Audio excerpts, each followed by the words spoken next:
Hello, sit and sip a while. I'm Karena, and welcome back to the Witches Inn. If you are new here, thank you so much for joining me. And if you are a generational witch, I appreciate you being here for the second, third, or however many times to join in with this amazing, amazing channel that is being birthed and constantly recreated. So if you are here, that means that you are an Aquarius sun, moon, rising, or Venus. And of course, cross watching is allowed and encouraged. So Aquarius, as I was sitting with this energy for the new moon for yourself, I was feeling actually quite a heavy energy. It feels as if you're being pulled in many different directions, that you kind of have this um, feeling of old and new ways of being that are really coming to the surface. What kind of has come to me is that the other day I was watching It's a Wonderful Life and seeing the story of George Bailey and how he was kind of self-sacrificing himself quite a bit throughout the movie in order to fulfill the needs of his community instead of really fulfilling the needs of himself, and how at the end he was then going to sacrifice himself until Clarence the angel jumped in the river and made George yet again take the time to do something that wasn't for himself, but instead ended up being for someone else. And if you know the story, what ends up happening is the angel says, "Okay, I'm going to remove you from this earth. Then I'm going to show you what life would have been like without you." And it was quite hard. It was quite rough. And so we really, in the movie, we really have this opportunity to see the ripple effect that our kindness, that us being us, our way of being ripples out throughout the world, throughout our communities. And at the end, George ends up seeing how much his community actually truly loves and values him. And so that's kind of what I'm seeing here for your energy, is this sense that, like, I don't want to self-sacrifice anymore. I really want to step into this adventure that life holds for me, without having to feel the contrast of hardship, of taking that step for myself while leaving of others behind. And so I really got this sense that your community is going to support you no matter what you decide. And so, although as an Aquarius, sometimes it's very hard for you to deal with that one on one energy, that includes yourself.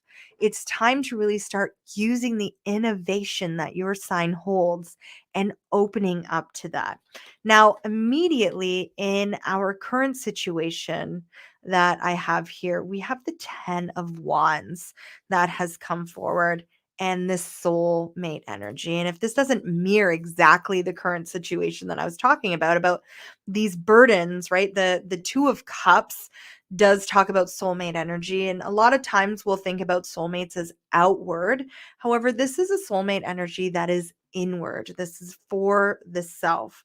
So, what burdens are you holding on to that your soul is saying, that's not real? It's time to let it go.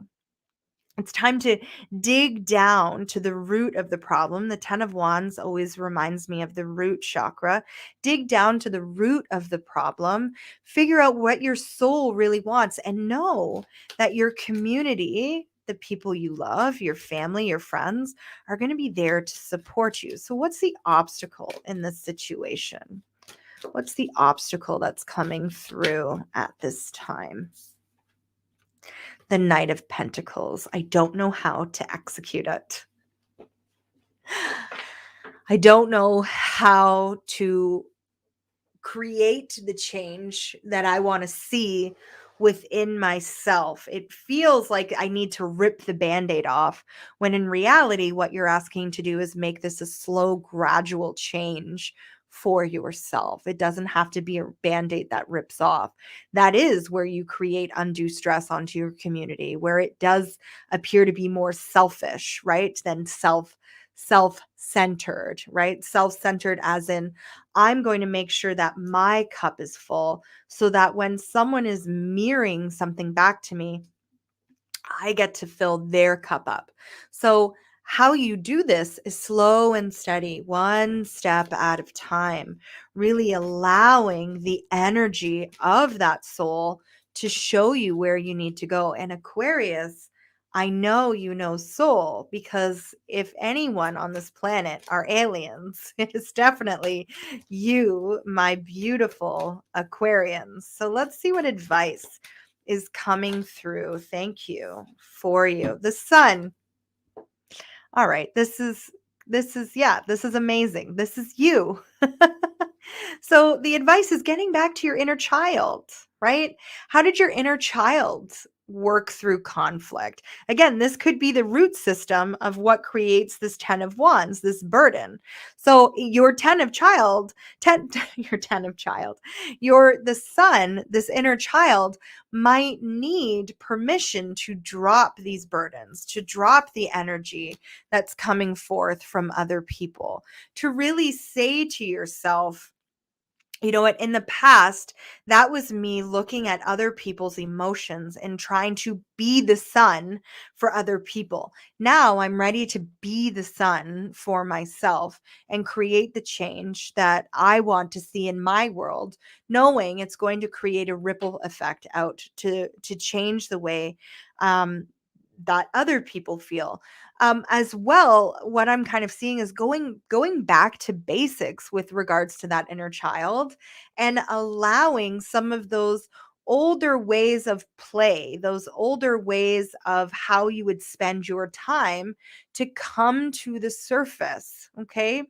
This is going to help kind of ease the discomfort that's coming with putting your needs first, instead of seeing for the collective what needs to be done for the collective, right? Seeing where you can change yourself. How do you change the world? You change your world. So you stop saying that I'm going to be a people pleaser. You stop saying that I'm going to create new ways of being so that other people can they can fit in, so that they don't feel so lonely. Well, what makes you feel lonely, right?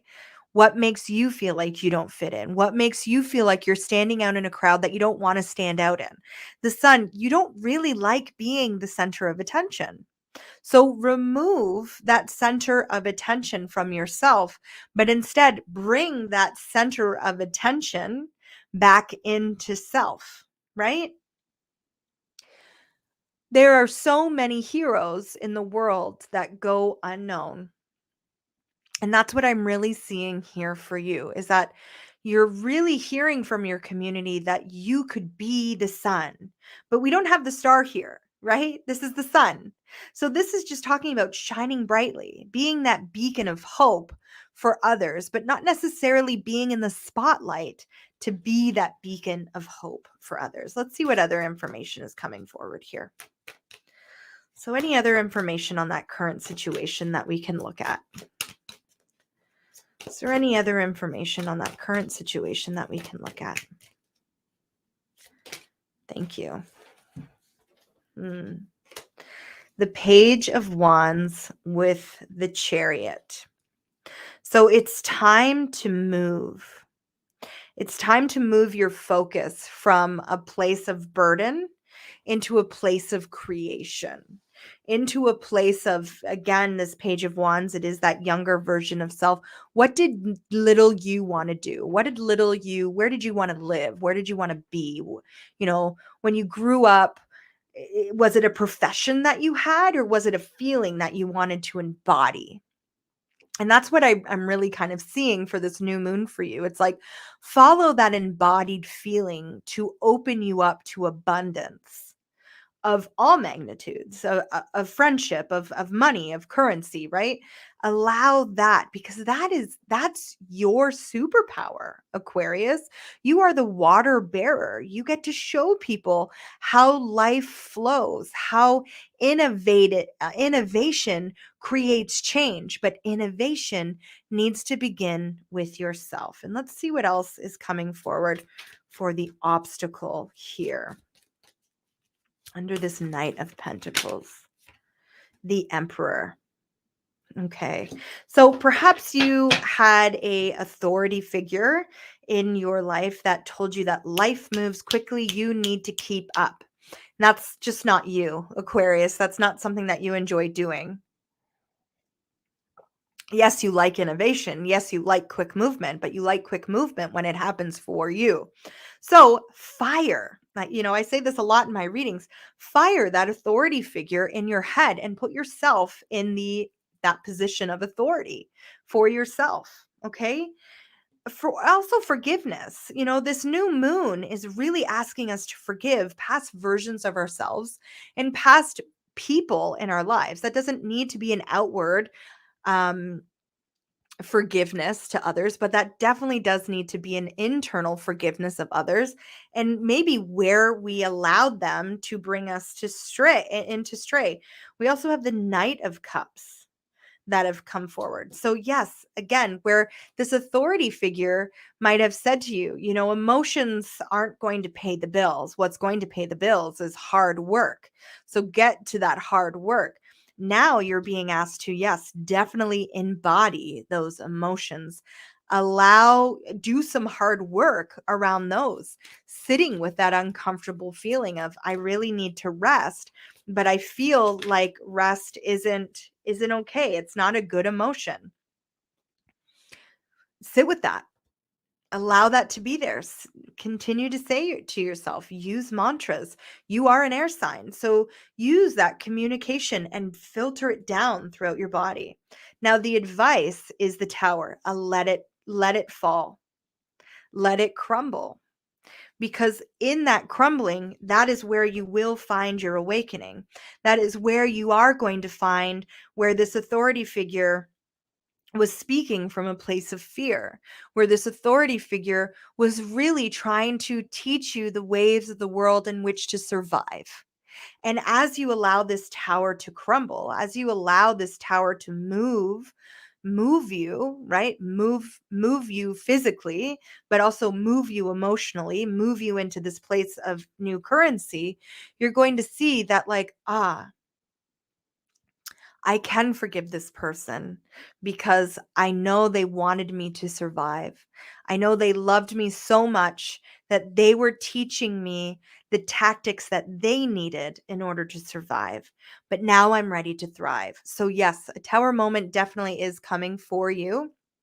But this isn't a tower moment that you need to fear. This is a tower moment that you should be embracing. And so let's get an oracle card for you. This is the Butterfly Oracle for life changes, and one kind of fell out into my hand. Gracefully aging. So taking all of what you've learned and innovating it into the person that you are now, and allowing that to create maturity, to create a timelessness in your life where you get to go, okay, I'm closing this chapter, right? This tower moment. I'm closing this chapter, but I'm taking all my lessons, all my understandings of what was, and now I get to decide what is. And that really is the definition of gracefully aging. It's not a physical thing. It's all mental, it's all maturity. So taking that inner maturity and allowing it to bloom outward, and to show others what grace truly is, what maturity truly is, because that is 100% your superpower. Innovation around maturity, innovation around the way that you get to now consciously create your life. And when you hear this authority figure in the back of your head saying, no, no, no, it's not going to work, you get to go, you know what? It doesn't need to work in my lifetime. As long as I'm happy creating it, I know that my ripple will mature, will age gracefully throughout generational lifetimes. And I'm okay with that. So I'm going to leave you with that, beautiful Aquarius. If this reading resonated with you, it would mean so much to me if you liked and subscribed, hit that little bell. As well, if you are looking to go deeper into your own very personal reading, or perhaps you're needing a Reiki session to clear some of those past residual memories, some of those past kind of gunk that gets held up in the soul. I do have all of my booking links down in the description box. And because it is Black Friday, I do have 25% off all packages, gift cards, and individual services. And I'm going to be holding that offer until November 29th, 2021. So if you are looking to go a little bit deeper, I certainly hope that you'll reach out to me. Okay. Thank you all so very much for joining me. I'm Karena. This is The Witches Inn, and I'll see you next time. Bye.